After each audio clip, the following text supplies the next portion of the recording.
Si damos comienzo a esta segunda reunión del seminario Adolescencia, Tecnología, Crueldad y otras maneras de lazo, porque, bueno, esto, ¿no? Que algunas no pudieron estar la reunión pasada, quería hacer así como un repaso, como si fuese un previously, como dicen en las series, una cosa así.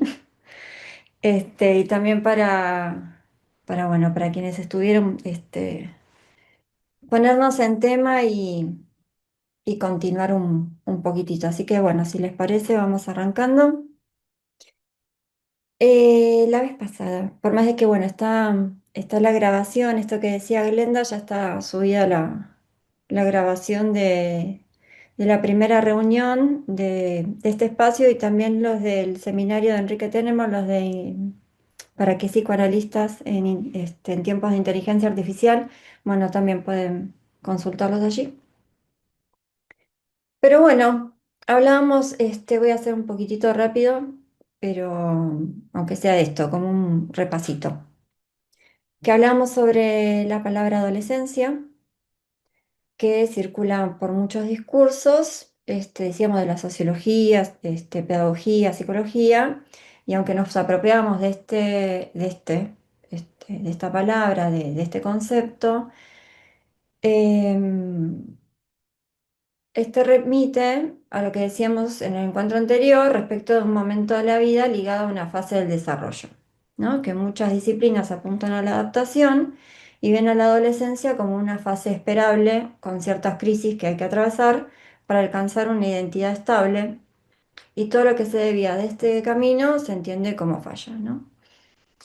Y decíamos que desde el psicoanálisis tomamos este momento de la vida desde otro lugar, no como una etapa con tareas a cumplir, sino como un momento subjetivo que debemos leer en articulación con nuestra clínica. Y aunque no nos formamos como analistas de adolescentes, sí es necesario interrogar, o me parece necesario interrogar, cómo pensamos psicoanalíticamente este tiempo particular, ubicando qué se pone en juego para un sujeto en la adolescencia y qué lugar damos a a los cambios que se producen, ¿no? Hablamos del punto de inflexión estructural que se juega con la pubertad, un quiebre que obliga al sujeto a una reorganización profunda y tomábamos la traducción del término alemán Umgestalten, que es con el término que Freud habla de metamorfosis de la pubertad, es el término que Freud pone en el título de metamorfosis de la pubertad, pone este término Umgestalten que remite a una potente transformación. Y decíamos que a pesar de que se ha traducido al castellano como metamorfosis, no es literal, pero capta bien esta idea de que algo se desarma para rearmarse de otra manera. Porque lo que decíamos que en este tiempo lo que acontece no es solo un cambio físico, sino que es una conmoción subjetiva, ¿no? Producto del cambio físico. Una transformación que desarma las referencias previas y exige una respuesta singular. Y aparece la angustia en este momento de la vida, suele aparecer la angustia porque en el cuerpo se pone en juego algo que no se puede poner del todo en palabras. Hay un desfasaje, decíamos, entre el destallido puberal y lo que se puede decir, ¿no? Porque la lengua no alcanza a cubrir este, este, esta potente metamorfosis puberal. Esto lo vamos a trabajar la reunión que viene con más detalle. Trabajamos también la frase de tres ensayos, donde Freud dice que con el advenimiento de la pubertad se introducen los cambios que conllevan la vida sexual infantil que llevan, perdón, la vida sexual infantil a su conformación definitiva. Trabajamos alrededor de cómo las pulsiones infantiles, autoeróticas, parciales, pasan a organizarse bajo el privado genital y aparece la necesidad de un objeto sexual exterior. Hablamos también del túnel puberal, ¿no? De esta comparación que hace Freud respecto de este túnel que debe cavarse desde sus dos extremos, en donde deben encontrarse las dos corrientes, la tierna y la sensual. en esta doble convergencia es lo que Freud compara, ¿no? Con estos extremos del túnel que deben encontrarse. Trabajamos también respecto a cómo Freud afirma que en la pubertad se consuma el hallazgo de objeto, ¿no? Esto que decíamos, preparado desde la más temprana infancia, y que el hallazgo de objeto es un reencuentro, ¿no? ¿Con qué? Con una experiencia originaria de satisfacción y las marcas de aquella experiencia. Pero como va a decir Lacan más adelante, veíamos la vez pasada, ese reencuentro está asignado por una pérdida. Esto nos lleva a pensar el amor como respuesta al desamparo, ¿no? En relación a lo que trabajamos respecto de lo que Freud toma en tres ensayos, donde él dice que se aprende a amar en la manera en que nos alojaron en nuestra indefensión, en cómo nos miraron, nos hablaron, nos sostuvieron, lo que llevó a preguntarnos cómo se enseña a amar hoy. Hablamos respecto de los modelos de crianza actuales, muchas veces, muchos de ellos que que buscan evitar cualquier frustración en los niños, y las pantallas, por el otro lado, que interrumpen en una dimensión esencial del lazo, ¿no? Que es la mirada. Nos preguntábamos qué aprende un niño sobre el amor si su demanda es recibida con un rostro distraído o ausente. También nos preguntábamos qué efectos tiene esto en la reactualización de la adolescencia, ¿no? Porque decíamos que si el amor es una respuesta al desamparo, ¿qué formas toma hoy el amor cuando la presencia del otro parece haber sido tercerizada muchas veces en un dispositivo? Estas son preguntas que vamos a sostener y que vamos a trabajar a lo largo de estos encuentros para seguir pensando qué lugar tiene el psicoanálisis hoy frente a estas transformaciones del cuerpo, del lazo y del amor, ¿no? Decíamos esto, ¿no? Que para aprender a amar, el niño necesita que alguien lo mire con deseo de su existencia, que reciba su demanda no para colmarla del todo, sino para sostenerla, para darle un contorno simbólico. Pero ¿qué pasa cuando esa demanda choca con un rostro absorto en una pantalla? ¿Y qué se transmite en esa escena donde el otro, aunque presente físicamente, está ausente, está en otra parte, ¿no? Está con la atención puesta en otra parte? Eh, También nos preguntábamos, no sé si nos preguntamos tan así, pero entiendo que hay algo de esto que se desarrolló, ¿no? Si con estos cambios en el mundo se está produciendo un cambio en lo que consideramos amor, ¿no? No porque haya desaparecido, sino porque su transmisión se ha modificado. ¿Es posible que se modifique la transmisión del amor con los cambios del mundo? Era una pregunta. Por otro lado, también aparecía esta pregunta, ¿no? De cómo aprende un niño que el amor implica la falta, si todo se le anticipa y se le ofrece sin espera, ¿no? Evitando la frustración. ¿Qué lugar queda para el deseo si el otro está siempre disponible, pero vaciado de presencia libidinal? Decíamos que esto puede tener efectos en la adolescencia cuando el cuerpo cambia y el joven busca un lugar en el lazo, una manera de ser querido y de ser deseado. Si el amor en la infancia fue experimentado como disponibilidad absoluta o como ausencia crónica, decíamos que esas marcas se reactualizan en la pubertad. Y es ahí donde pueden aparecer estas formas de retraimiento, de individualismo o incluso de desconexión afectiva. Por supuesto, no como una elección consciente, sino como respuesta frente a una dificultad para inscribirse en el deseo del otro. Porque a veces detrás del no me importa nada, típico de los adolescentes, hay una experiencia de desorientación respecto de unas coordenadas que no han llegado a ser inscriptas de tal forma que sirvan para un intento de orientación, ¿no? Un nada me gusta, nada me interesa. eh, lo pensaba como que tal vez a veces puede significar un no saber cómo entrar en el lazo sin desaparecer, ¿no? O sin desbordarse. Como una cosa como más inhibida, ¿no? Que por más de que sean frases cliché o típicas, me parece que es importante que se pueda dar lugar a lo que se pone en juego en cada quien.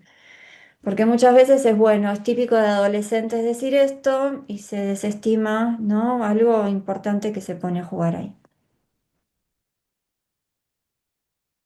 También decimos que a veces, por el contrario, y en el mejor de los casos, lo que emerge es la necesidad de inventar nuevas formas de vínculo, ¿no? Nuevos modos de vincularse.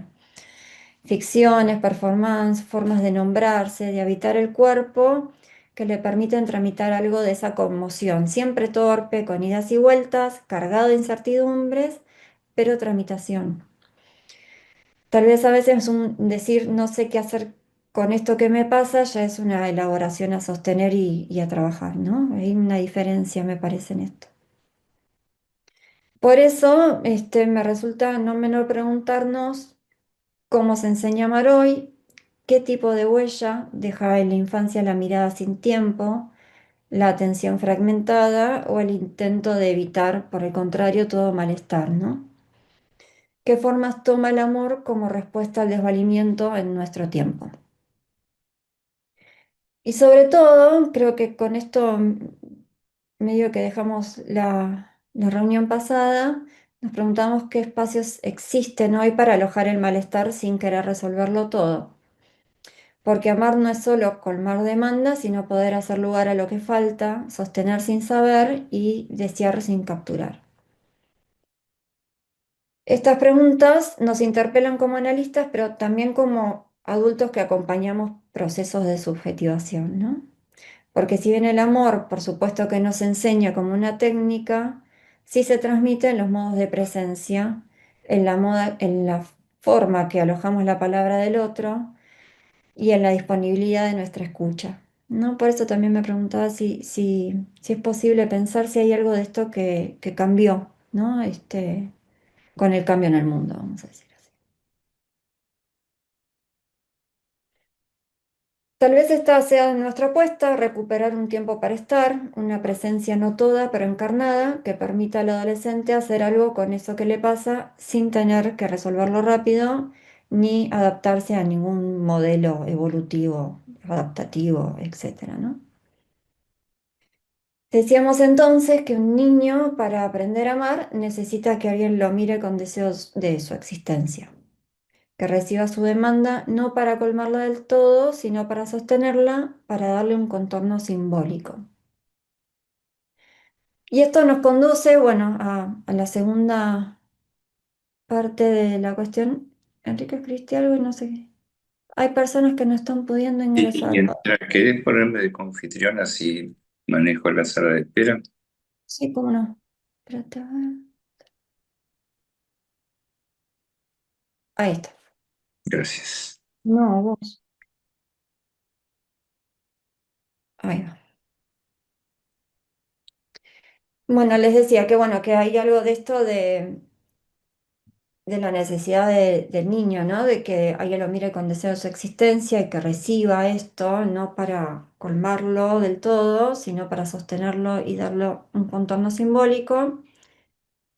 Lo que nos trae algo que nos recordaba Karina Olivera, la reunión pasada respecto de lo que Lacan llamó el estadio del espejo, ¿no? Que Cari vos lo traías la vez pasada, ¿no? Eh, Lacan define el estadio del espejo en un principio como un desarrollo vivido, como una dialéctica temporal que proyecta decisivamente en historia la formación del sujeto, ¿no? Parece que acá hay algunos términos que se ponen a jugar que me parecen muy interesantes, sobre todo esta cuestión de la dialéctica temporal, y la historia de la formación del sujeto, ¿no? Cómo se proyecta la historia de la formación del sujeto. El desarrollo del estadio del espejo en la enseñanza de Lacan no es un concepto que haya permanecido fijo, lo saben, sino que fue modificando y reformulando a lo largo de los años. Muy tempranamente, en 1936, principio, ¿no? de su enseñanza, previo a los seminarios, y a partir de la influencia de elementos tomados de la teoría de la Gestalt y la fenomenología de Merleau-Ponty, Lacan propone que el bebé, entre los 6 y 18 meses, vive una experiencia fundamental frente al espejo. Dice, el niño reconoce su imagen como un todo antes de poder coordinar motrizmente su propio cuerpo. Esto genera una anticipación imaginaria. Ve una unidad que todavía no domina y en relación con esto dice que la importancia de ese reconocimiento es a la vez una identificación primaria y una alienación, porque el yo se constituye desde una imagen externa, desde el otro. Años después, en el 49, presenta el texto conocido, El estadio del espejo como formador de la función del yo, tal como se nos revela la experiencia psicoanalítica. Y allí dice algo que es interesante, que el estadio del espejo es un drama, ¿no? Me gusta esta palabra del drama, cuya empuje interno se precipita de la insuficiencia a la anticipación. Bueno, saben, ¿no? Más o menos tenemos en claro, vamos a hacer un repaso del estadio del espejo, en donde Lacan dice que el sujeto preso de la ilusión de la identificación espacial va desde una imagen fragmentada del cuerpo hasta una forma que llamará ortopédica de su totalidad. La imagen especular que se forma en el estadio del espejo juega un papel crucial en esta construcción, ¿no? A partir de la identificación con esta imagen comienza la construcción de una imagen unificada de sí, aunque esta imagen siempre sea en cierto punto alienada. Entonces, vía la precipitación del empuje interno, de cierto drama, dice empuje interno que remite a la fuerza con la que el sujeto se lanza hacia esa unidad ilusoria, seducido por ella, aun cuando todavía está en insuficiencia. Entonces va de una insuficiencia a una anticipación.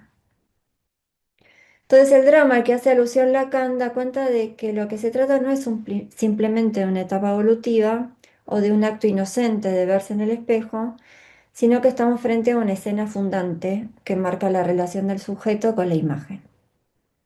Pero resulta interesante que este drama se juega dentro de una identificación espacial, ¿no? Así la llama Lacan, preso de la ilusión de la identificación espacial. Preso de tu ilusión vas a bailar, ¿no? Decían Los Redondos. Ahí el niño se identifica con la imagen que ve, basada en la ilusión de que esa figura en el espejo coincide con él, devolviéndole esta imagen unificada, completa, armada. Dice que la identificación es espacial porque se funda en una forma visual, en una gestalt unificada, no en una experiencia interior. La imagen especular le da la experiencia de un cuerpo entero y organizado, pero ortopédico, dice. Es decir, que la imagen funciona como una prótesis que sostiene una unidad que todavía no existe y que necesitará sostenerse desde afuera, ¿no? Por la mirada y el reconocimiento del otro. En un ratito iremos a esto. Pero antes, un poquito más. Lacan da cuenta de cómo el estadio del espejo se funda en un espacio y en un tiempo, ¿no? No solamente por esta cuestión de la Gestalt, sino porque se arma un marco, ¿no? Respecto de un escenario en donde algo se juega. Este pasaje se corresponde con la ruptura, dice, del círculo de cierta unidad entre el mundo interno del Innenwelt freudiano y del mundo circundante, ¿no? El Umwelt. Es decir, que lo que se establece a partir del estadio del espejo no es ni más ni menos que una relación particular entre el mundo interior y el exterior, a partir de una discordancia producto de la ilusión de completud que da la imagen en el espejo y la fragmentación. Esta ruptura, dice Lacan, engendra la cuadratura inagotable de las reaseveraciones. Y esto me parece importante, ¿no? Respecto de las reaseveraciones. Porque engendra, dice, la serie infinita de las identificaciones del yo. Es interesante esto de la reaseveración y de las identificaciones, de la serie infinita de las identificaciones del yo, porque entiendo que hay algo de esto que se juega justamente en la adolescencia, en un nuevo pasaje por el estadio del espejo, en este espacio-tiempo, ¿no? Del estadio del espejo. Y más adelante vamos a ver en otras ocasiones también que se pasa por estas reaseveraciones, ¿no? Eh, bueno, me adelanto un poquito. No, lo que me interesa de esto, unas cuestiones más importantes, es cómo se constituye la subjetividad, ¿no? El yo y el cuerpo, y lo que queda por fuera de esa constitución. Porque en este sentido, el primer tiempo, ¿no? Que marca Lacan respecto de la prematuración biológica, ¿no? Que es una característica intrínseca de la especie humana y que el cuerpo por la inmadurez neurológica nace fragmentado para nuestro sensorio. Es interesante que para este entonces, de la enseñanza de Lacan, lo remite a un real biológico, digo, para este entonces y entiendo que lo sostiene, ¿no? Entonces, lo que me parece interesante es en relación a este primer tiempo, ¿no? De lo real de la prematuración, no es el hecho biológico en sí mismo, sino las construcciones alrededor de ese real. Cómo se inscribe esa insuficiencia en el orden de la subjetividad, ¿no? Lo que da cuenta de un espacio y tiempo más constituyente que constituido, ¿no? En relación a esto que vamos a ir viendo, ¿no? De las reaseveraciones que marca Lacan. Poco más adelante, bueno, bastante más adelante en el seminario sobre la angustia, Lacan dice que para dar cuenta de la articulación del sujeto con el otro con minúscula y la articulación del sujeto con el otro con mayúscula, se necesita recordar y volver a pasar por este momento, ¿no? Por el estadio del espejo. Él dice que él lo señala como un momento esencial de su discurso, de su enseñanza, lo que él trabaja como el estadio del espejo. Allí en el seminario 10 recuerda cómo la relación especular ocupa su lugar y de qué modo depende del hecho de que el sujeto se constituye en el lugar del otro con mayúscula y su marca se constituye en la relación con el significante. Dice que en la pequeña imagen ejemplar donde parte la demostración del estadio del espejo, aquel momento de júbilo en el que el niño, captando la experiencia inaugural de reconocimiento en el espejo, se asume como totalidad que funciona en su imagen especular. Continúa en esa clase recordando un punto fundamental. Dice, ¿acaso no he recordado siempre el movimiento que hace el niño? Este movimiento es tan frecuente que cada cual puede recordarlo. A saber, se vuelve hacia quien lo sostiene, que se encuentra ahí detrás. Si nos esforzamos por asumir el contenido de la experiencia del niño y por reconstruir el sentido de ese momento, diremos que con ese movimiento de rotación de la cabeza se vuelve hacia el adulto como para apelar a su asentimiento y luego de nuevo hacia la imagen. Parece pedir a quien lo sostiene y que a quien aquí representa al otro con mayúscula, que ratifique el valor de esta imagen. Dice, se trata de un índice del vínculo inaugural entre la relación con el otro con mayúscula y el advenimiento de la función de la imagen especular, indicada allí por Lacan como el yo ideal, el idea, como la imagen especular tal como la encontramos en la escena dentro de la escena, ¿no? Esta cuestión es trabajada por Enrique Tenemos lo trabaja bastante en este libro, Consentimiento y Autorización en la Clínica Psicoanalítica, respecto de esto que traje recién, del giro de la cabeza, ¿no? Durante el movimiento de la cabeza, de rotación hacia el adulto, el niño recorre el espacio dirigiéndose al adulto. Digo, me parece que es interesante esto, ¿no? La cuestión del espacio y del tiempo, cómo se ponen en juego a la vez en este estadio. Entonces, el movimiento de la cabeza recorre el espacio dirigiendo hacia el adulto, quien interviene en calidad de otro, con mayúscula. Luego regresará al plano del espejo para que la identificación a esa imagen se produzca, lo cual ocurrirá si ese otro asiente frente al reconocimiento jubiloso del niño y dice, sí, ese sos vos. Esta primera lectura del niño, que de aquello ve en el espejo, aguarda la relación con él como objeto de quien lo sostiene y le propició la escena, es una primera lectura, ¿no? Esto es interesante también. A ver, dame un segundito, ¿eh? Me apareció una pantalla rara acá. Ahí está.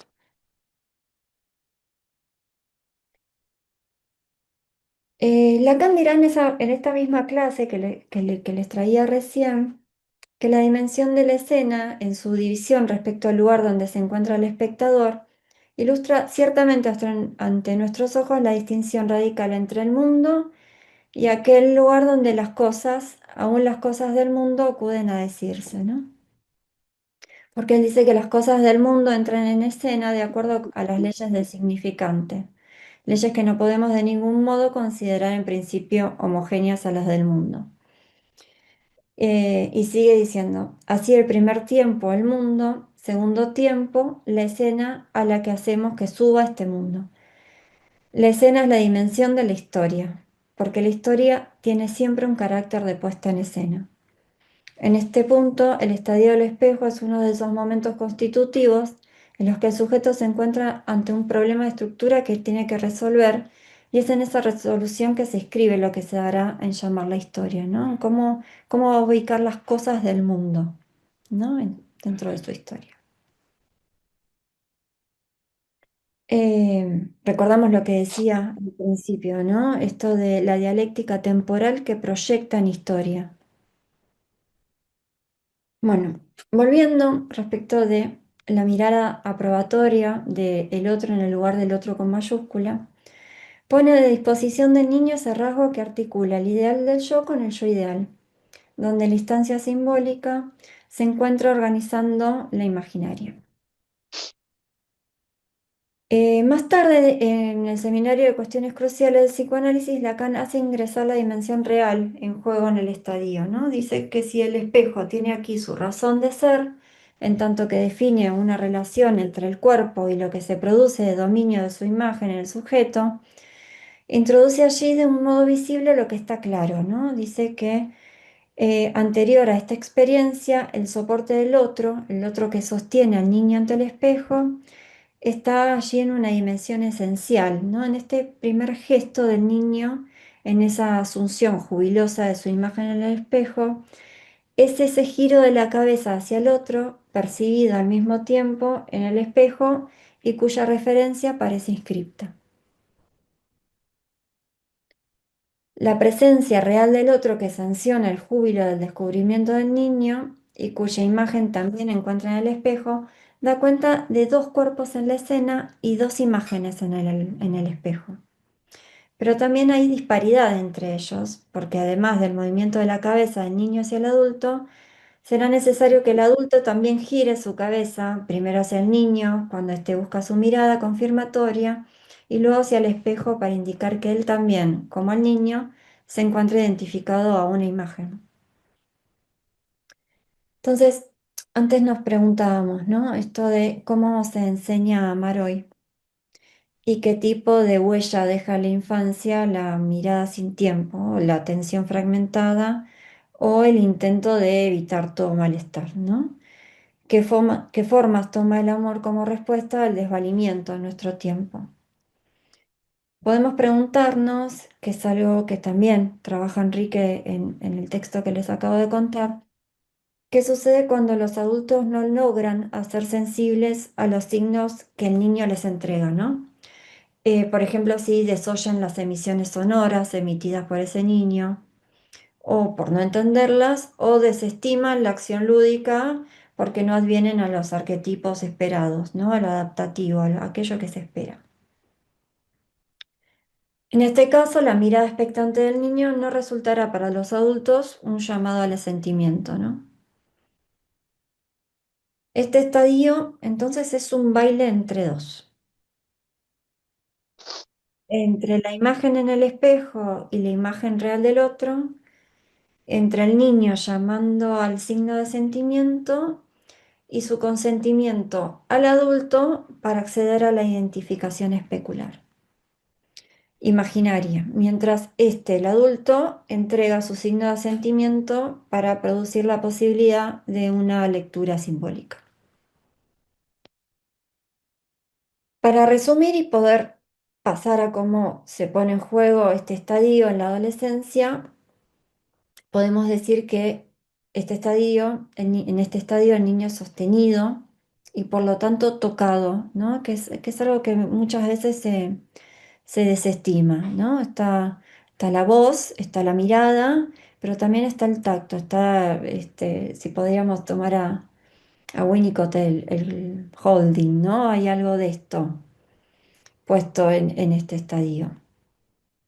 Entonces está sostenido y tocado por un adulto que se ubica frente al espejo viendo la imagen de ese adulto sosteniendo un bebé.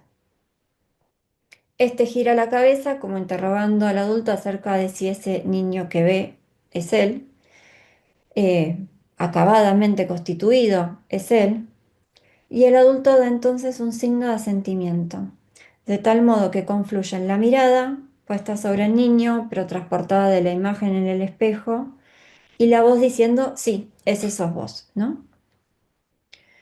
Ahora, para que todo esto pase, es necesario que el niño sea investido libidinalmente por el adulto, es decir, que el adulto quiera que este niño resuelva la situación que el estadio le presenta.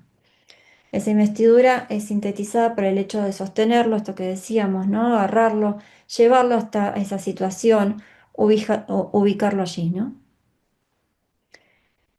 Eh, este momento puede entenderse como una intención, ¿no? Que va del otro con mayúscula a del adulto encarnando el lugar del otro hacia el niño como objeto de ese adulto.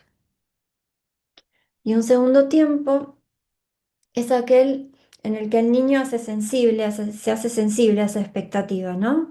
Que responde a la situación y responde con el giro de la cabeza que se dirige al adulto, en un gesto interrogativo que espera a su vez una respuesta. Este movimiento supone el haber comprendido que la imagen que ve en el espejo es aquella que la mirada del adulto pone sobre él. Una imagen en la que él resulta amable para el otro y es entonces que se dirige hacia el otro para confirmar su relación con la imagen en el espejo. El tercer momento es el signo de sentimiento del adulto, que para que se produzca es necesario que este adulto pueda reconocer en el niño el interrogante que le formula, ¿no? Ahora es el adulto el que debe ser sensible a lo que el niño le dirige y responder si sos vos, que es el signo de sentimiento.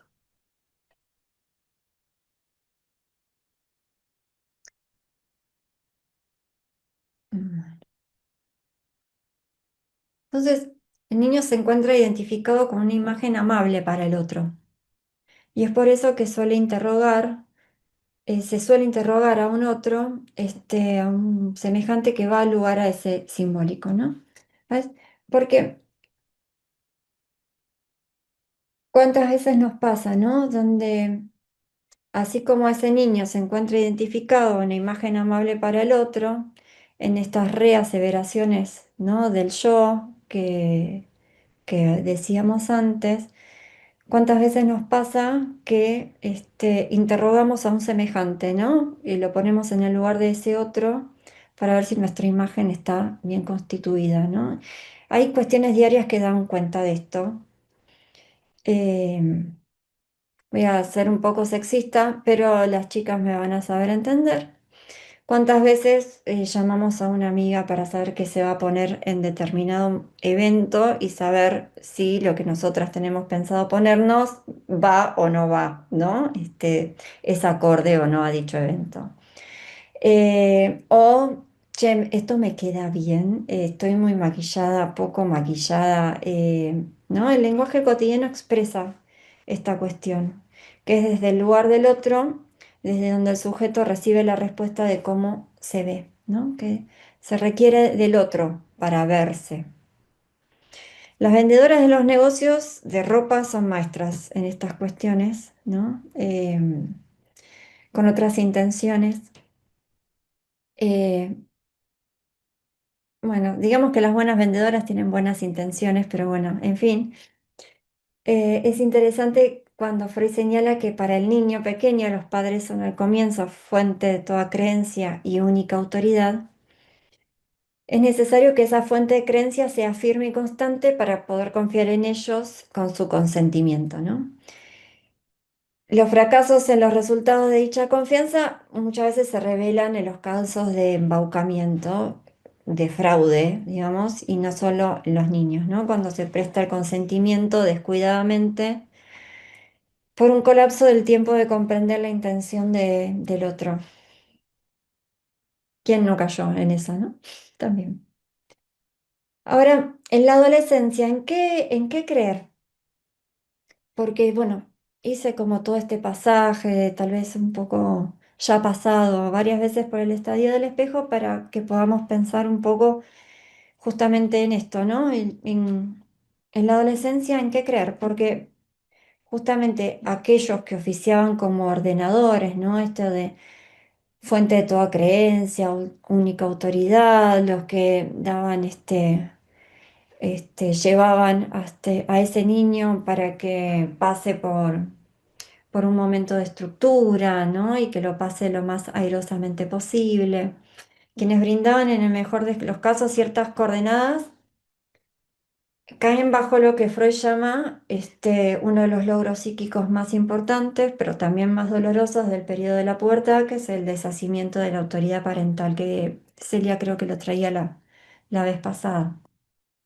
¿No? Un proceso que crea una oposición importante para el proceso de la cultura entre la nueva generación y la antigua, dice Freud.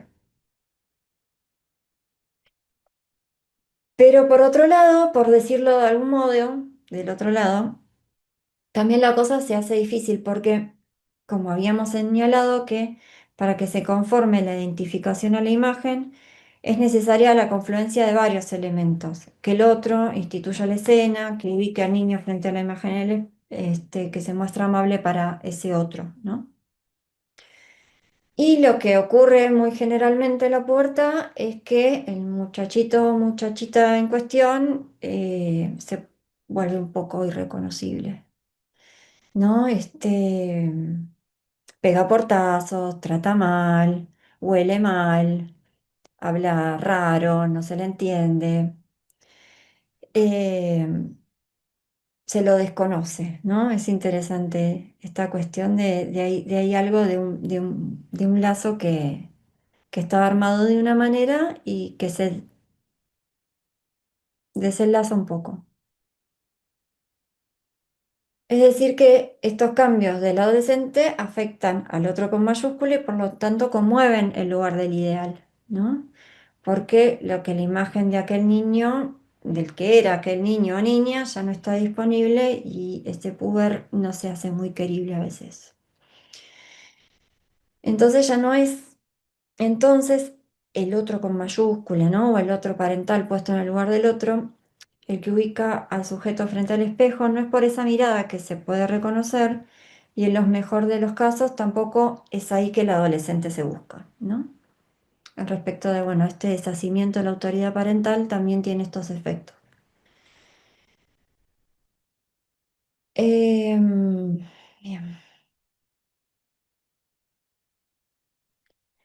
Entonces, es el desarrollo brusco de las metamorfosis de la pubertad, ¿no? Que en el chico ya no, que la imagen del chico ya no coincide con la del niño que había sido. Por lo que no es en la mirada del otro parental que el puber habrá de buscar el signo de asentimiento, ¿no? Este signo de asentimiento que traíamos antes respecto a lo que trabajaba Enrique, pero tampoco se reconoce la imagen que le devuelve el espejo, ¿no? Ya que ahora ha dejado de ser un niño, su cuerpo cambió, se vuelve torpe, hay pelos donde no había, la voz es otra, movimientos erráticos, pegó al estirón, ¿no? Tiene sensaciones nuevas, incomodidades. Se desconoce o bien tiene que reacomodarse, ¿no? Tiene que reconocerse en esos cambios. Entonces, en la metamorfosis de la pubertad ubicamos que estas transforman necesariamente por vía de la pulsión todo el andamiaje simbólico imaginario de aquello que Freud llamó el aparato psíquico, ¿no? Y la pubertad es el momento privilegiado para situar esta catástrofe que ocurre cuando dos términos estructurales del estadio del espejo se alteran, ¿no? El cuerpo propio, ese cuerpo unificado de la imagen del espejo, y el sostén del ideal del yo. Pero esto por lo que traíamos respecto de las reaseveraciones, que me parece muy interesante esa palabra, ¿no? Aseveración y el asentimiento están cerquita. Hay otras circunstancias en la vida que esto puede ocurrir, ¿no? No solamente en la metamorfosis de la pubertad. Por ejemplo, personas que se encuentran atravesando una enfermedad que impacta fuertemente en el cuerpo, ¿no? En su movilidad, en su presentación física, ¿no? Personas que tienen, por ejemplo, alguna enfermedad neuromuscular que avanza muy rápido o que sufrieron una ACV, amputaciones, entre otras cosas, ¿no? Que no solo se encuentran de la noche a la mañana con otro cuerpo, sino que se encuentran también con otra mirada de los otros. Son también metamorfosis corporales que exigen una nueva vuelta por el estadio del espejo. Porque por el otro lado, sus afectos, de quienes muchas veces están muy comprometidos, no pueden soportar, ¿no? Ver el cambio de los otros. Ni tampoco pueden ver muchas veces esa mirada perdida, ¿no? En estos casos, en casos, digamos, de enfermedades muy severas, sobre todo neurológicas. Saca en juego al otro como lugar del ideal y muchas veces esto puede ser insoportable. Esto creo que, no sé si en algún momento escucharon que muchas veces se cuestiona, ¿no? Esto de los familiares que no van a visitar a los viejitos a los geriátricos y que cómo puede ser o que no van a ver, bueno, en situaciones de un cambio muy profundo, ¿no? Donde, bueno, a veces eso es insoportable de ver y de ubicarse ahí porque, bueno, en esa mirada perdida de aquel que ofició como otro en algún momento, de otro con mayúscula, ¿no? Como sostén del ideal. Ahora bien, si volvemos sobre los cambios que la pubertad introduce en el cuerpo, decíamos que, bueno, este se transforma radicalmente, ¿no? Y que por más que sea esperado, y lo mismo, ¿no? Que esto pasa también en las entrevistas, se me viene mucho a la cabeza porque yo trabajo en un hospital en donde muchas veces nos mandan a pacientes a entrevistas prequirúrgicas, ¿no? En donde, bueno, lo que se intenta trabajar allí es, bueno, algunas dudas, preparar para la operación, anticipar, que por supuesto, dar, información, lo que por supuesto está muy bien y es muy necesario. Pero ahí hay un punto de anticipación que no se puede poner en juego, a mi entender, ¿no? Por más de que es esperada esa cirugía, es esperada, uno puede tener toda la información, puede tener mucha, data encima, digamos. Eh, Hay algo que cuando se pone en juego, se pone en juego, ¿no? Y que no se puede anticipar. Entonces también esto pasa con la pubertad, ¿no? Que muchas veces estos cambios son anhelados, son esperados, pero sin embargo, estos cambios son, radicales, ¿no? Y el cuerpo infantil deja de ser infantil, pero tampoco alcanza una forma definitiva de un adulto.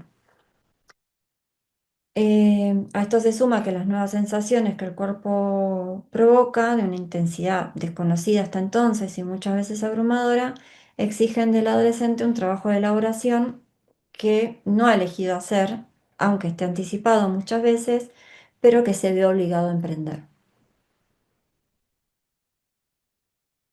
Eh, la latencia había mantenido esa imagen dentro de ciertos límites estables, pero la pubertad rompe ese encuadre, ¿no? se impone la necesidad de un nuevo espejo, de una reedición del Estadio del Espejo.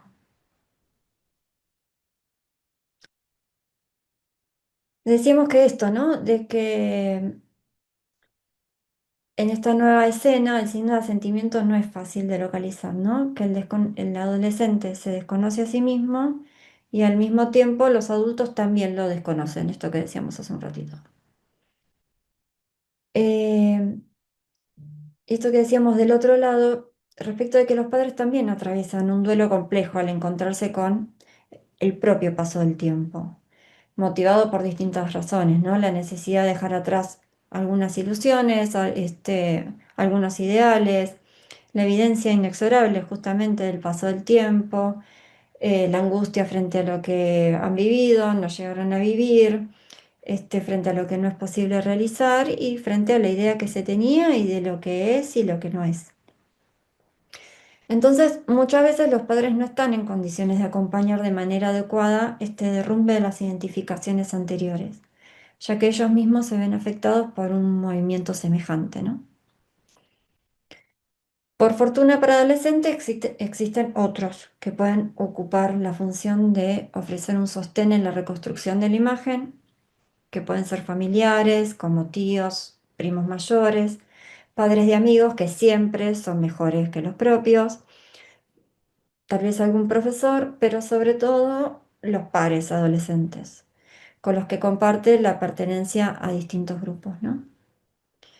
Y en este pasaje por el espejo se construye entonces en una escena compartida con otros, pero no con otros reflejados en la superficie especular, sino con otros presentes en la vida cotidiana. Por eso el modo en que el adolescente se integra en los grupos y participa en ellos es tan importante, ¿no? Nos resulta muy relevante porque entiendo que es importante para nosotros que no perdamos de vista las particularidades de cada forma de agrupamiento, ¿no? Incluidas en las que Freud describe en Psicología de las Masas, las que la que Lacan desarrolla en el texto sobre el tiempo lógico. Porque la manera en que el adolescente se identifica con el grupo nos puede ofrecer valiosas coordenadas para la lectura clínica. Y entiendo que sobre todo ahora, ¿no? Ahora quiero decir en este tiempo, porque no se trata solamente, a mi entender, de con quién se junta, sino cómo se agrupa, ¿no? Y de qué tipo de lazo identificatorio se establece allí. Para nosotros esas particularidades entiendo que nos ofrecen unas coordenadas para orientar la lectura de, de aquello que estamos, aquel tratamiento que estamos llevando adelante y situar la función que el grupo cumple en este momento del recorrido subjetivo, ¿no? Freud ubica que en torno a las razones que hace que algunos niños o adolescentes no puedan incluirse entre sus semejantes, ubica a aquellos que no logran superar esta autoridad de los padres, ¿no? Que decíamos antes, y no logran retirar su ternura o lo hicieron de manera muy parcial. En concomitancia, aún contentos sus progenitores, quienes conservan el amor infantil más allá de la pubertad, ¿no? Son adultos que no propician la salida exogámica, como se suele decir. Pero también me parece que debemos dar cuenta de aquello que Freud trabajó respecto de la lógica de psicología de las masas, donde las identificaciones en común arman un nosotros y a su vez segregan a todo aquel que porta una diferencia que pueda resultar insoportable. En Instagram les cuento esto porque me llamó mucho la atención, me crucé con una publicación de una página sugerida, qué sé yo, estas cosas que algoritmo, no sé qué. El gancho de la publicación decía, el título era, un estudio muestra que las relaciones de amistad más fuertes provienen del odio hacia las mismas personas y cosas. Y en no sé, como abajo de la publicación, decía, un estudio publicado en el boletín Personalidad y Psicología Social descubre que al vincularse a través del compartir cosas que se odian o no se gustan, especialmente sobre cosas, sobre personas o ideas, perdón, puede crear una conexión más rápida y profunda que el vínculo a través de compartir cosas que sí gustan. Y sigue, dice. Se llama vínculo social negativo y funciona porque el dislike mutuo, digamos, el disgusto mutuo, no sé cómo estaba en inglés, no sé cómo se traducirlo. El dislike mutuo se siente más personal, más intenso y señala compatibilidad de valores. Así que sí, odiar las mismas cosas realmente los acerca. Etiqueta a tu amigo que mira de reojo el mundo contigo. Entonces, ¿cómo nos agrupamos hoy? ¿No? Lacan en el Despertar de la Primavera dice que el hecho de que el hombre se hace el hombre al situarse a partir de uno entre otros, al incluirse entre sus semejantes, ¿no? Hace un rato hablamos de cómo a partir de la mirada del otro con mayúscula y de los otros que me representan, puedo noticiar algo del rasgo que hace a mi condición. Ahora bien, cuando otros, ¿no? Ellos y nosotros, bueno, justo es algo que, Enrique va a trabajar. Yo de paso pues, lo leí hoy y Enrique va a trabajar el ellos y nosotros en la próxima reunión latinoamericana, ¿no? Enrique es reunión latinoamericana de psicoanálisis respecto del ellos y nosotros, ¿no? Cuando ellos este, arman un rasgo que arman a nuestra condición, ¿no? Vamos a ponernos del lado de este lado, no sé, si pudiésemos ponernos de un lado. ¿Cómo reconocerme semejante, ¿no? A los otros? ¿Cómo me puedo noticiar del rasgo que hace a mi condición? Esta es la pregunta. Porque, por ejemplo, ¿cómo reconocerme semejante a los otros? ¿Cómo formar parte de un colectivo cuando el rasgo con el que se me identifica, ¿no? No me es dado a conocer? Quienes vimos la serie Adolescencia nos enteramos, por ejemplo, del término usado en este último tiempo del incel, ¿no? Esto de célibe involuntario. ¿Cuál es el rasgo que hace que alguien sea incel? Eh, Hay un rasgo que se me identifica que no queda muy claro, ¿no? Está lo que se puede decir, que es lo que decimos que es lo predicable, ¿no? Se puede decir, bueno, es feo, es bajo, es negro, es villero, es cheto, es otaku, es qué sé yo. Pero también se pone en juego una ajenidad, ¿no? Que no termina de ponerse en palabras. Una ajenidad que podemos pensar que es inherente a lo humano y que se pone a jugar en el lazo de cada día, ¿no? Pero es importante que podamos dar cuenta de cómo, a través de la lengua, es decir, de cómo se dicen las cosas en determinado momento de la historia, en cada lugar, y cómo se pone en juego en cada uno de nosotros, ¿no? Porque cómo se pone en juego la manera en que se dicen las cosas en esta época, ¿no? Me parece que hay algo del posteo de Instagram que nos da una pauta de esto, de cómo se pone en juego.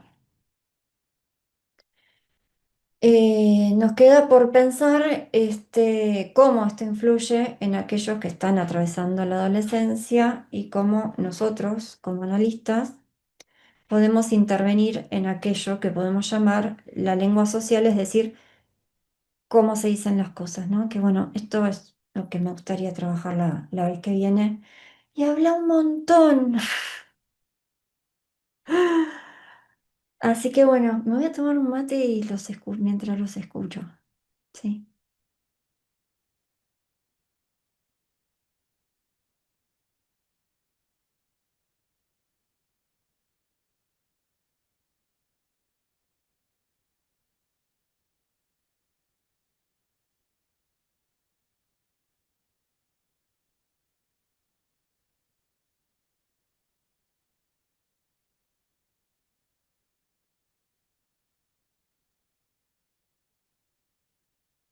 Quien quiera tomar la palabra adelante, ¿eh?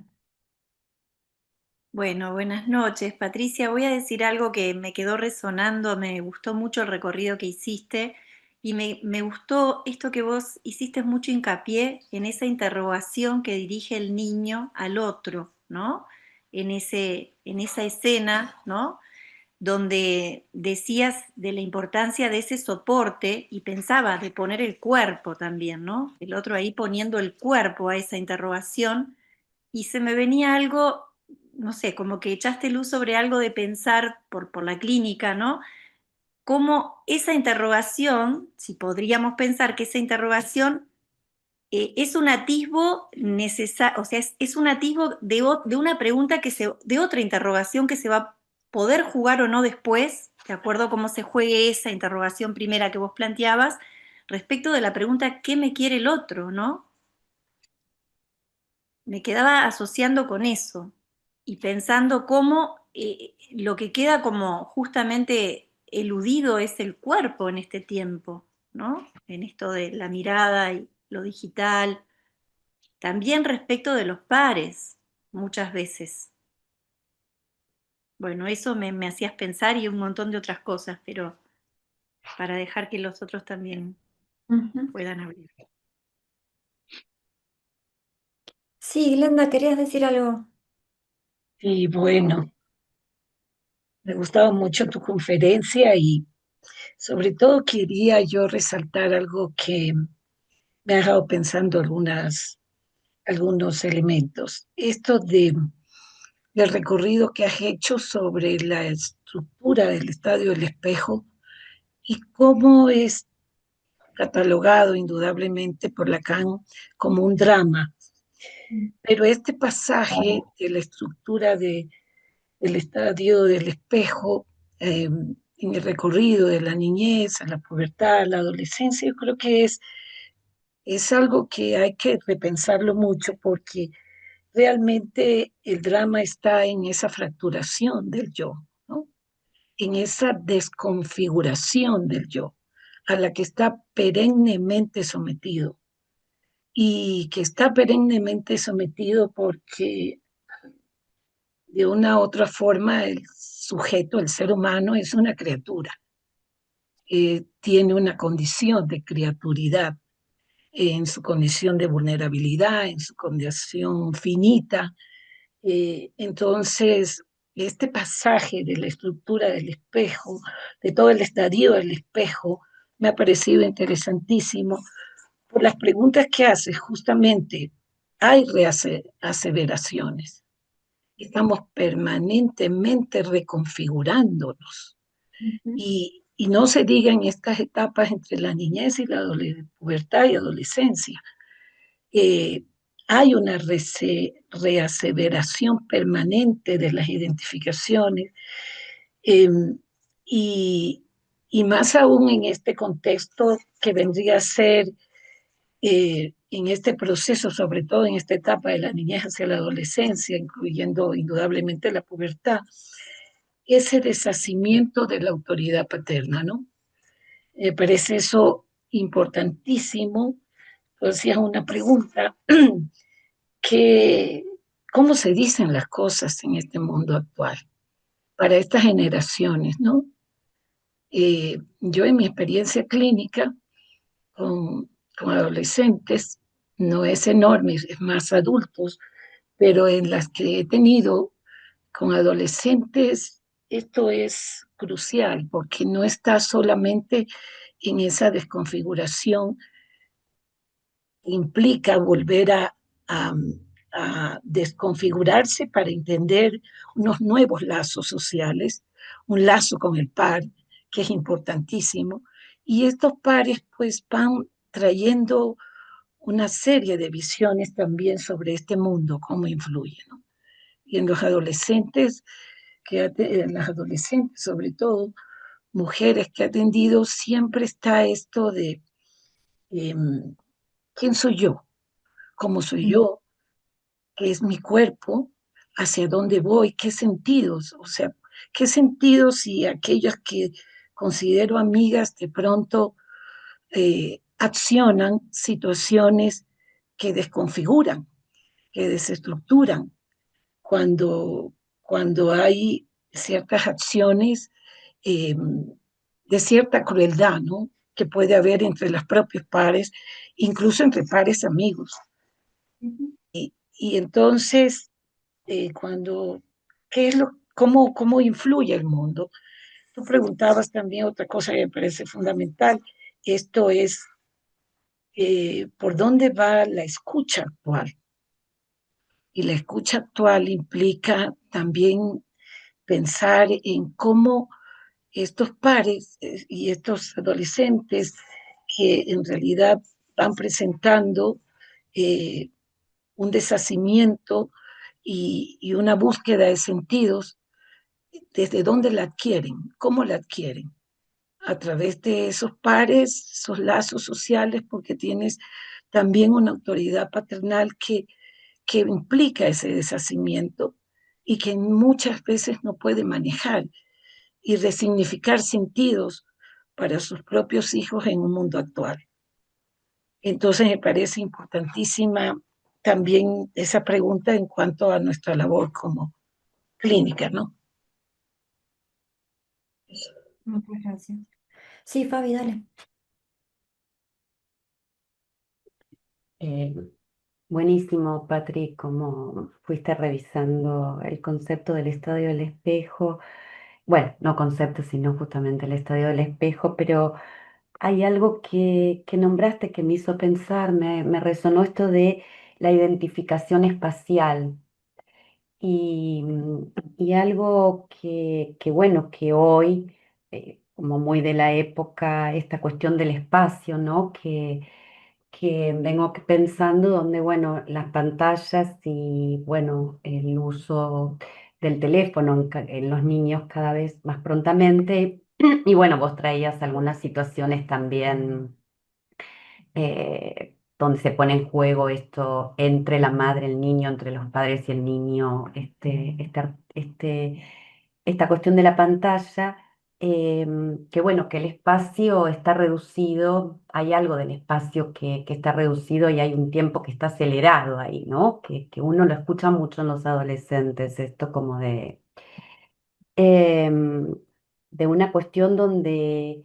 eh, bueno, hay algo de eso que, no sé, que está como operando de otra manera. En ellos se escucha bastante y como esto de los lazos, ¿no? Entre ellos implica que, claro, la escuela pasa a ser el lugar donde está la presencialidad de los cuerpos con muchas dificultades ahí en ese campo, ¿no? Uno recibe consultas y las escuelas, eh, nada, quieren promover una reunión, la charla, porque hay algo que convoca ahí a la pregunta, porque claro, en los demás espacios está toda la cuestión de, bueno, de la virtualidad, de los juegos virtuales, de las plataformas, eh, donde, bueno, también hay un espacio que tiene que ver con el espacio, el cerrado, donde están conectados, pero están de otra manera.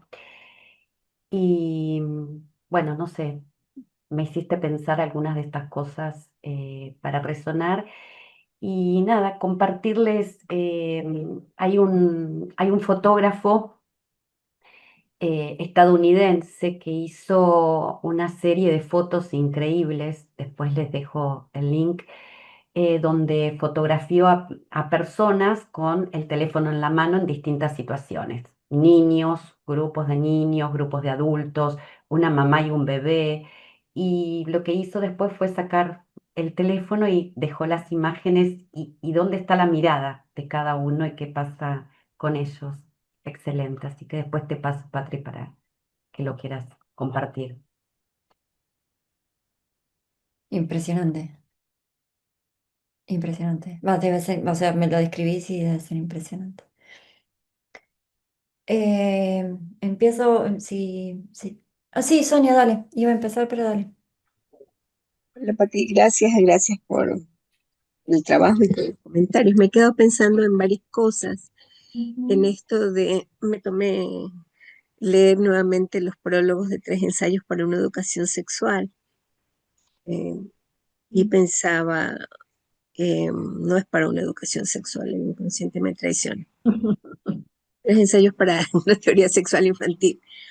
Pero pensaba cómo son dos conceptos que están interrelacionados, que no podemos pensar la adolescencia sin repensar las definiciones alrededor de la sexualidad.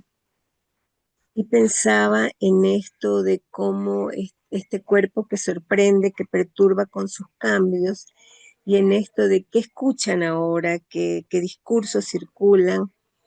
Pensaba la adolescencia que implica un posicionamiento sexuado, eh, en esta transición de la infancia a la adolescencia, como chico, como chica, en esta oferta de que puedes elegir muchas cosas, puedes elegir ser hombre, ser mujer, tener relaciones con varios, las personas trans, como en esta transición las respuestas son diversas. Algunos los interpela, les horroriza, se asustan, van al pasaje al acto frente a estas eh, diversas formas, diversos modos de mostrarse como hombre, como mujer, como que puede generar, porque hay esta pregunta, nosotros nos estamos interrogando de cómo se transmite el amor ahora, de qué formas de amor hablamos. Me parece que hay unas interrogaciones, no se puede generalizar, pero del lado femenino o de las adolescentes hay unas preguntas o unos modos de interrogarse o de pasar a actos sobre el amor que es diferente a la de los chicos, respecto de entre el amor y el odio, como lo señalabas también, o sea, la gama ahí es variada. Este odio que puede generar, pongo odios, la gama es más amplia, o interrogaciones de qué supone que hayan chicas lesbianas, hombres homosexuales, personas trans, que a rato genera como eso, perturbaciones, confusiones, odios, rabias, que los devuelve a esto que nos has traído ahora de repensar el drama del estadio El Espejo y estas identificaciones, cómo se van dando estos procesos en un contexto donde hay mm, un exceso de información, un abrumamiento de imágenes, de situaciones eh, que son excesivas, por decirlo menos. O sea, hay un exceso en medio de una curiosidad que es inherente también en estos momentos, pensando en la transición. O sea, hay curiosidad sexual, hay curiosidad de qué significa, qué se siente, qué es, cómo hacerlo, cómo sería, eh, que va más allá de lo corporal, aunque la oferta del mercado es como el cuerpo como objeto, como instrumento de goce, pero siempre hay algo que se escapa en medio de estos actos que viven los adolescentes o que viven muchos adolescentes, porque una de las preguntas era también cómo se genera, y entiendo que hacia allá vamos a ir a transitar, cómo se genera también estos comportamientos tan crueles, tan capacidades de odiar o de hacer daño al otro, y no es el otro sexuado también.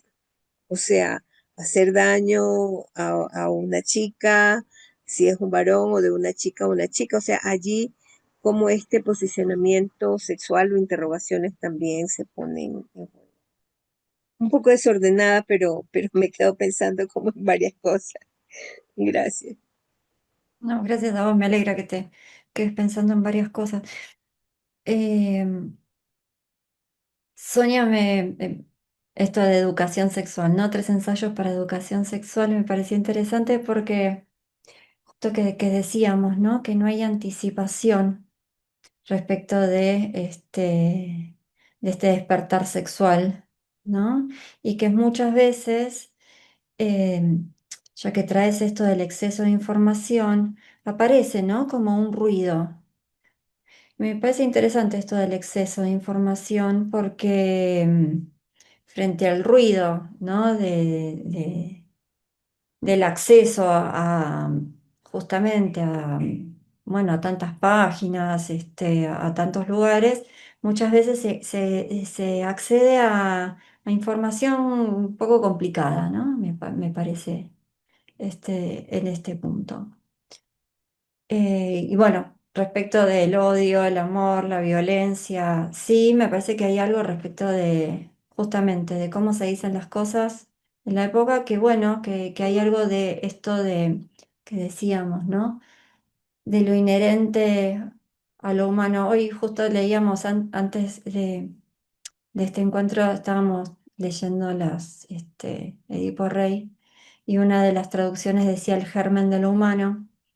Bueno, el germen del humano tiene que ver con esto, ¿no? De un punto inasimilable que tiene que ver, ¿no? El tema es que, bueno, creo que hay algo de cómo se dicen las cosas que lo pone en juego. Ahora, Fabi, respecto de lo espacial, ¿no?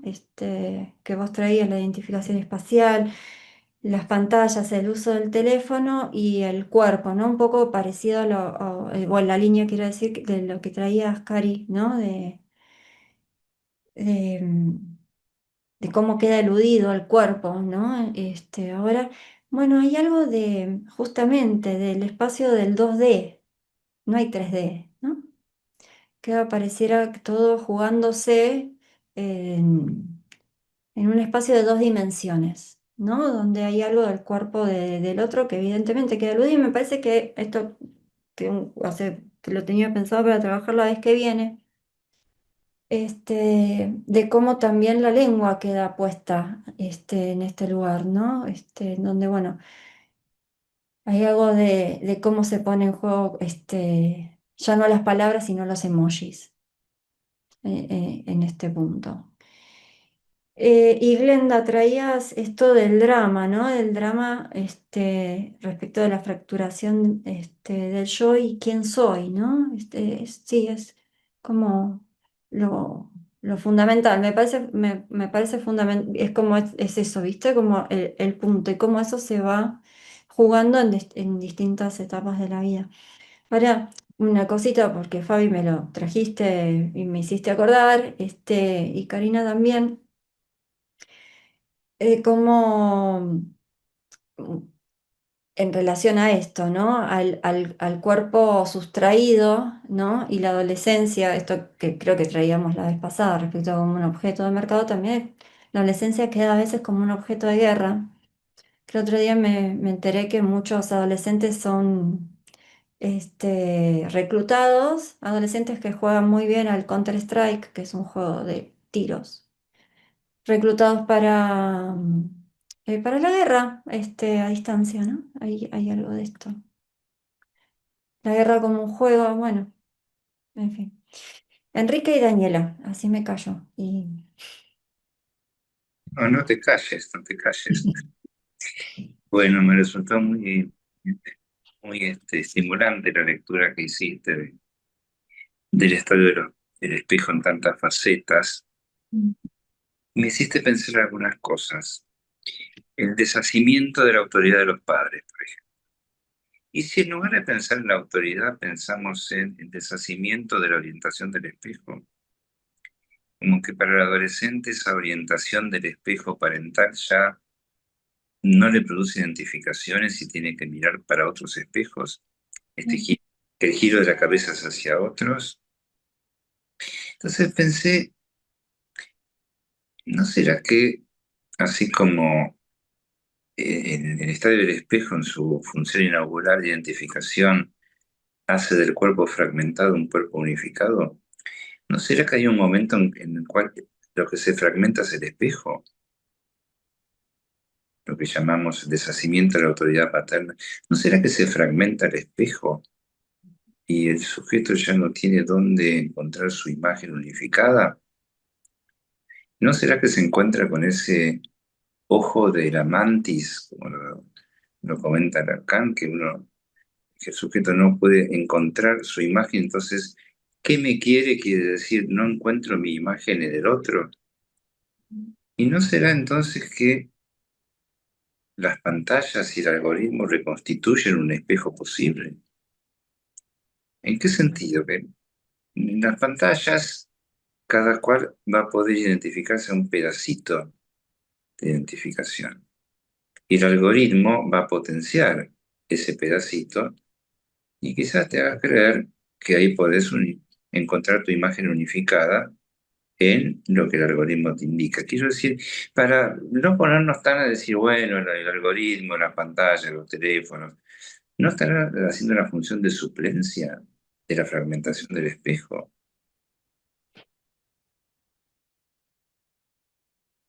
Un nuevo espejo. Sí, un espejo facetado, no un espejo único. Es un espejo donde uno puede encontrarse en varios lugares según lo que el algoritmo detecta que a uno le interesa. Hoy puse, a ver, no sé, hoy puse Black Mirror y entonces ahora soy Black Mirror para el algoritmo durante 2 semanas. Hasta que puse, no, ahora me gusta viudas negras y asesinas y el algoritmo me manda para ahí. Como un espejo fragmentado, de la fragmentación del espejo como si el algoritmo y la pantalla proveyeran otro tipo de prótesis.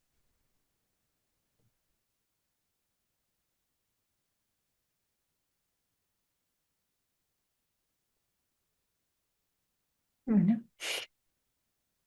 Dani, habla vos, pues me dejó sin palabras acá. Bien, gracias, Patricia. Eso,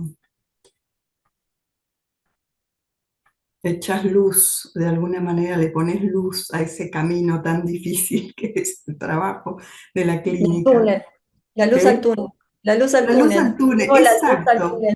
Vemos la luz en el otro extremo del túnel y te vamos siguiendo ahí. Ahí va. Eso. Bueno, mirá, justo surge esta metáfora y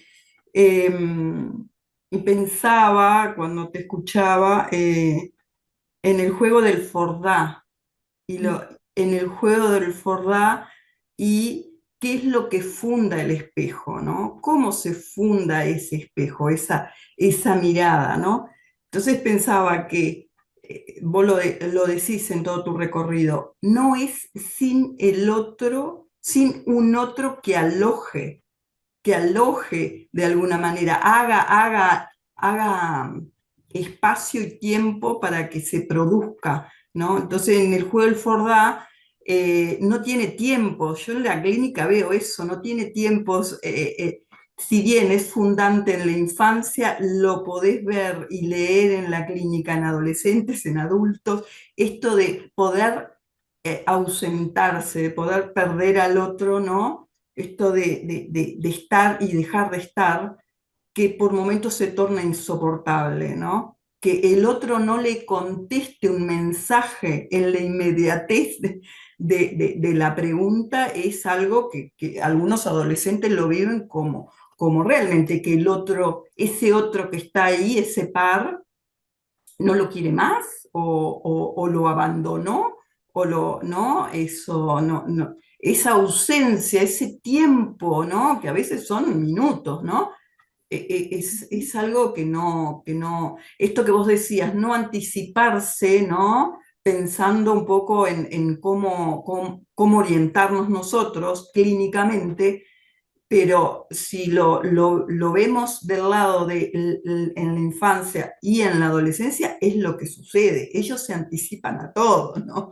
El juego siempre está en el que viene, ¿no? A veces están jugando y ya están pensando qué viene después, ¿no? Y el adolescente lo mismo, ¿no?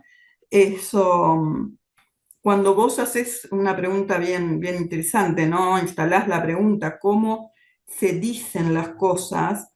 Me quedo pensando en esto de lo imaginario y la primacía hoy, ¿no? Hay como un lugar a lo imaginario donde lo simbólico está pero desde un lugar precario, como una cuestión muy del signo, y que hay algo ahí estanco, ¿no? Hay algo que se estanca, hay algo que no deja avanzar, ¿no? Y, Y pensando un poquito en esto que aporta Enrique sobre la fragmentación en el espejo, me quedo pensando si, primero si, cuál es ese otro al que acude, ¿no? Ese niño, si está ese otro para que algo de eso se funde, ¿no? Para que funda, para que tenga como una protección en el sentido fundante del lugar, ¿no? Del sitio, ¿no? Eh, entonces, si pensamos en términos de fragmentación, ¿en qué tiempo es que sucede eso para que deje esa marca y que después, de alguna manera, algo de eso tenga un efecto clínico, ¿no? Un efecto, digamos, de fragmentación subjetiva, ¿no? Y después, pero esto es para capaz, para en otro momento, es esto que vos lo subrayás como la reaseveración, ¿no? En términos freudianos, ¿qué sería la Mm. reaseveración? ¿No? ¿Cómo pensamos eso hoy, en estos tiempos de- del adolescente, ¿no? Y de la niñez también? Bueno, por ahí. Mm. Gracias.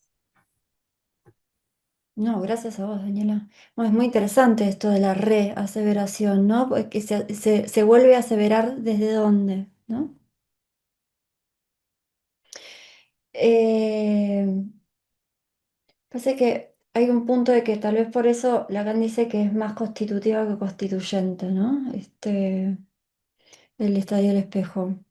Hay algo de que se, no termina de cerrarse, va por decirlo de una forma, tal vez lo digo mal, pero no termina de caer o no termina de resolverse, ¿no? Hay ciertas cuestiones por las que se necesita volver y volver una vez más. Ahora, respecto de esto de la fragmentación, me parece muy interesante, ¿no? Cómo pensar esto. Glenda, y si les parece, ya vamos cerrando, Solo, pues solo sí. una pequeña, eh, un pequeño elemento. Esta pregunta sobre si lo que está fragmentado es el espejo. Es que el espejo, diría, está perennemente fragmentado.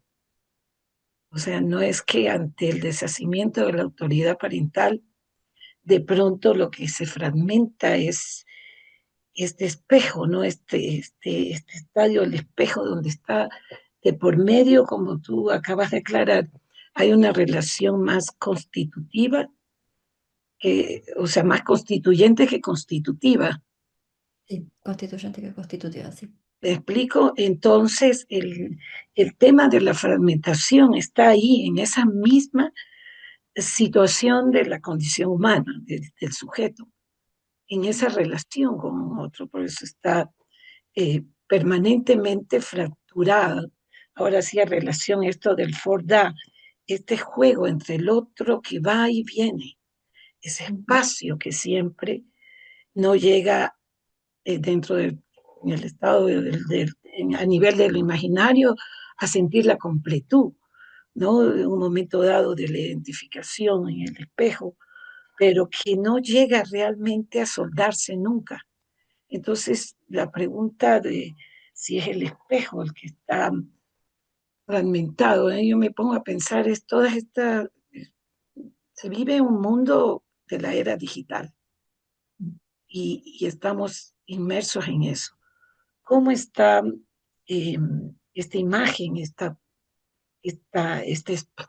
espejo devolviendo qué tipo de sentidos, qué tipo de resignificaciones? Y yo creo que ese es, por eso también asociaba la importancia de la pregunta que tú hacías, y me parecía muy interesante, es cómo escuchamos, cómo se escucha en este mundo que contextualiza también a toda esta niñez y adolescencia con todo lo que ha señalado de, de todo este proceso, ¿no? Que atraviesan los niños y adolescentes. Entonces, me parece que es importante también eso, resaltar, y me parecería importantísimo saber cómo se escucha, cómo vale la pena preguntarse frente a adolescentes que llegan a la consulta y llegan pues con el drama sin entenderlo y con las vivencias que no logran ubicar, que no tienen la posibilidad de encontrar respuestas desde afuera. No se trata de que se las dé el terapeuta, indudablemente, sino que la puedan procesar, pero cómo es esa escucha, me parece también importantísimo para poder ir identificando en ese espacio también de lo terapéutico, cómo se trabaja esto, ¿no? Sí, nada más. Gracias, Brenda. Sí, me dejan pensando porque hay algo que me parece que traía Enrique, ¿no? Respecto de esto de la fragmentación del espejo, y que si lo escuché bien, trae algo de, bueno, soy Black Mirror y dentro de un rato soy otra cosa, ¿no? Entonces, bueno, tal vez hay algo de esto, de una fragmentación respecto de esa unidad que se supone que es el ser, ¿no? O algo que traía Sonia respecto de, bueno, de esta diversidad sexual, ¿no? En donde, bueno, también hay ciertas identificaciones al... em, soy bisexual, soy trans, soy género fluido, ¿no? Tal vez hay algo respecto de esto, pero bueno, gracias por hacerme pensar. Muchas gracias. Bueno, nos encontramos el primer lunes de septiembre, que será, creo que cae primero, de hecho. Cari, ¿querías decir algo? Pues vi que te desmuteaste. No, me quedaba pensando en esto del infans y el cuerpo fragmentado y la imagen esa que le devuelve el otro, como para unificar ese cuerpo, y en el adolescente el cuerpo un poco, digamos, no tan fragmentado, más maduro, y la imagen fragmentada, como en la búsqueda de una imagen que no esté fragmentada. Ahí me enganchaba con lo que había comentado Enrique, ¿no? Si tal vez en esas cuestiones de lo digital no se busca eso como una imagen para ese nuevo cuerpo. Pero me quedaba con esa pregunta. Bueno, seguimos la próxima entonces, que es el primero de septiembre, ¿sí? Muchas Después. gracias.